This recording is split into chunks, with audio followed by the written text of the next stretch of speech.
KKR এর সবচাইতে বড় অলরাউন্ডার আন্দ্রে রাসেল আইপিএল 2026 আগে কেকেআর কে ধোকা দিল। কেননা তিনি আইপিএল 2026 আগে নিজেকে রিটায়ারমেন্ট করে ভাই তিনি আর আইপিএল খেলবে না। এই কালুয়া, পাহাড় কালুয়া আমাদেরকে এইভাবে ধোকা দিয়ে যাবে সেটা আমরা কল্পনাও করিনি। তাকে আমরা কম ভালোবাসা দিয়েছি না? ফ্যান্স, আমরা অ্যাজ আ ফ্যান কল্পনা করেন কালুয়া যে এইভাবে যাবে আমরা স্বপ্নতেও ভাবিনি।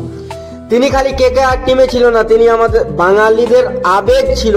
তার জন্য, তার লম্বা ছক্কা দেখার জন্য আমরা তাকিয়ে থাকতাম।